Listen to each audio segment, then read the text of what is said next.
본 말씀을 통해서 신앙의 파동 원리,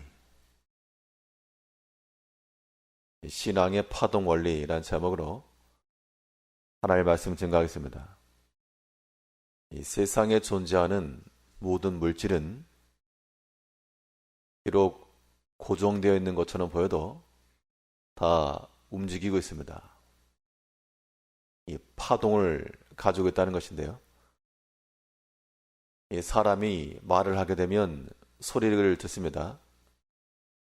이 소리를 듣는다라고 하는 것도 잘 생각해 보게 되면 이 사람의 입에서 글자가 나와가지고 내 귀에 꽂히는 게 아니라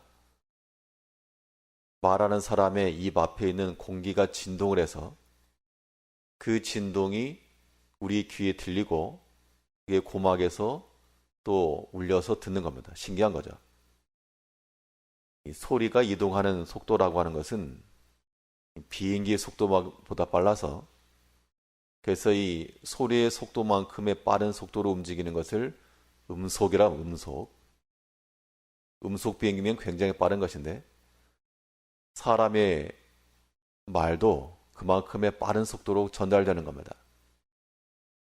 근데 소리라 그래도 큰 소리가 있고 작은 소리가 있고 또 높은 소리가 있고 낮은 소리가 있고 또 같은 세기와 높이라 그래도 피아노 소리일지 아니면 바이올린 소리일지 다 다릅니다. 이런 것을 소리의 요소라고 말하는데 그 소리에 3요소가 있어서 진폭, 진동수, 파형 그렇게 말합니다.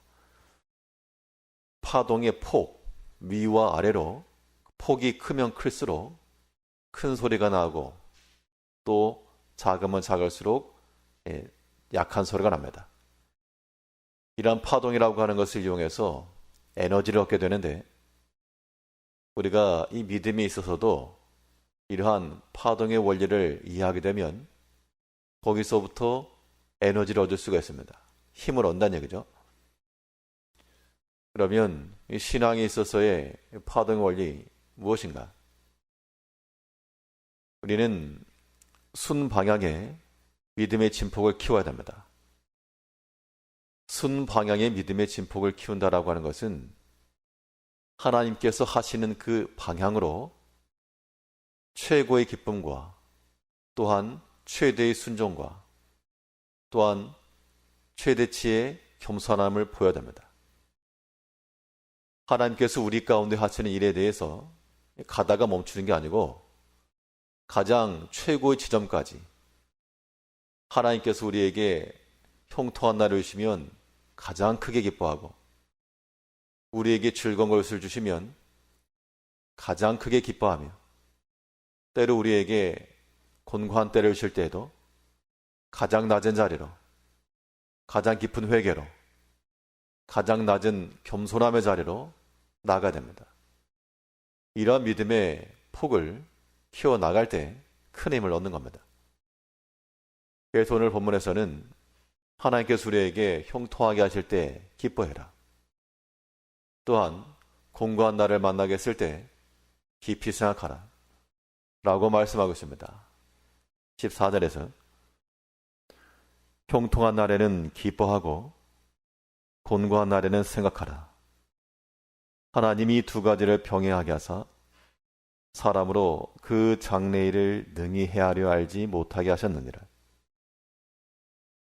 하나님께서 우리의 미래일을 알지 못하게 하셨는데, 그런데 하나님께서 우리에게 주신 것은 형통하게 하실 때는 기뻐하고 공고한 날에는 생각하라. 여기서 우리가 한 가지 덧붙일 것은 형통한 날에는 크게 기뻐하고 또한 공고한 날에는 깊이 생각하라. 바울도 말하기를 내가 풍부에 처할 줄도 알고 궁핍에 처할 줄도 알아. 그러니까 하나님께서 우리에게 유익한 것을 주시고 좋은 것일 때는 대충 감사가 아니고 크게 기뻐하라. 가장 크게 기뻐하고 감사하라. 하나님께서 그 방향으로 우리를 인도해 가시는 거기 때문에 끝까지 나가는 겁니다. 충성에 있어서도 최대의 충성이요 또 반대로 우리로 하여금 곤란한 때를 당하셨을 때, 그때도 정말 가장 낮은 자리까지 내려가서 회개하며 낮은 마음을 가지며 예수님께서 죽기까지 복종하신 것처럼 우리 육체와 영혼이 하나님께서 그 방향으로 낮아지라고 하신 거니까 우리를 하여금 회개하고 돌이키라고 때로는 공고한 때를 주시는 것인 만큼 그 깊이만큼 내려가야 됩니다.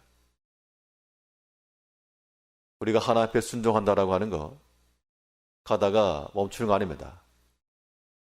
최대치까지 올라가야 내려가는 것이고 파동이 그런 겁니다. 올라가는 힘을 이용해서도 우리는 큰 힘을 얻을 수가 있고 내려갈 때에도 그 힘을 이용할 수는 있습니다. 하나님께서 우리에게 형통케 하실 때 우리에게 좋은 걸 주시고 은혜롭게 하시고 복되게 하시는 하나님을 생각하면서 우리 마음에 즐거워하며 그 극락의 하나님을 만날 것이요. 그런 사람들 입에서는 감사와 찬송이 나오게 되어 있습니다. 또한 하나님께서 우리를 하여금 생각하게 하시고 돌이키게 하시고 회개케 하기 위해서 공고한 때를 맞이하게 했을 때는 원망하고 불평하고 싸우라는 것이 아니고 정말 깊은 회개와 낮은 겸손과 이러한 모습을 지니는 것이 우리의 신앙의 믿음의 진폭을 키우는 겁니다. 거기에서 힘이 나오는 겁니다. 태풍이 올라오면서 파도가 치는데 물 자체가 넘어오는 것은 별개지만 파도라고 하는 것은 위아래로만 움직이는 겁니다. 위로 크게 움직이고 아래로 크게 움직여서 거기서부터 발생하는 에너지를 활용을 해야 됩니다. 하나님께서 우리에게 주시는 기쁨 중에 잔잔하지 말고 기쁨으로 반응을 하시고 또 우리에게 곤곡해 하실 때 가만히 있지 말고 하나님 앞에 회개하며 낮아지며 우리 마음을 깊이 낮출 줄 아는 그러한 지혜가 필요합니다. 이런 진폭이라고 하는 것은 순 방향으로만 아니고 또 우리가 이 파동의 원리를 이해하게 되면 역방향의 진폭도 크게 해야 되는데 형통케 되는 날 우리 마음속에는 극락의 하나님을 인하여서 즐거움과 동시에 올라갔으니까 이제 내려가는 것도 동시에 생각을 해야 됩니다. 이것이 지혜입니다.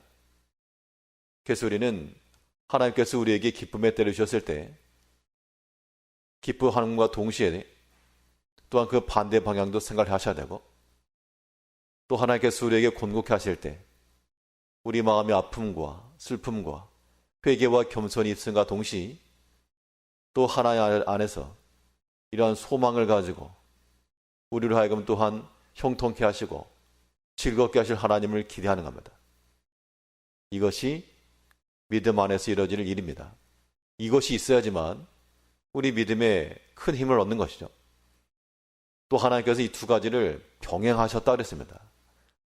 14절에서 형통한 날에는 기뻐하고 공고한 날에는 생각하라.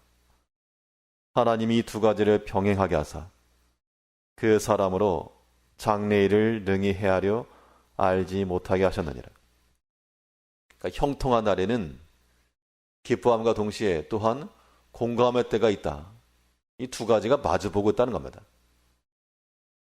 킹제임스 역에서는 이 형통한 날과 곤고한 날이 서로 마주보고 있기 때문에 짝을 이루어 간다 그렇게 표현했습니다.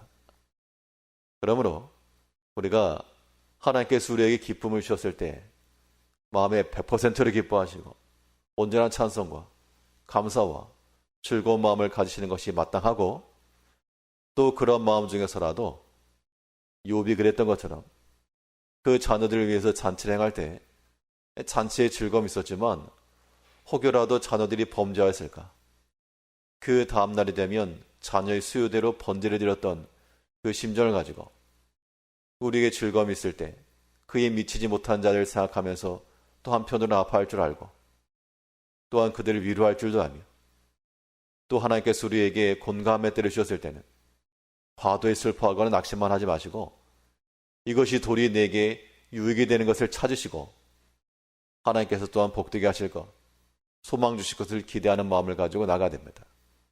이 두 가지가 병행하게 하므로 사람으로 장래를 알지 못하게 하셨다. 하나님은 의지하라 그 얘기입니다. 오늘 하루 동안에도 우리의 크고 작은 일들이 마치 파도가 치는 것처럼 우리 마음에서 경랑이 일어나기도 하고 여러 가지 감정의 기복도 생길 것이며 이 모든 일들이 있겠지만 우리는 순방향으로도 믿음의 폭을 크게 하시고 또 역방향으로라도 믿음과 소망을 크게 하셔서 어떠한 일을 당하든지 어려운 일을 당할 때라도 또한 마음의 아픔이 있을 때라도 밝을 때는 노래를 하시고 어려울 때는 성령의 인도하심을 기대하시며 오늘 하루도 이 믿음으로 살아가시는 한 날 되시길 바라겠습니다. 기도하겠습니다.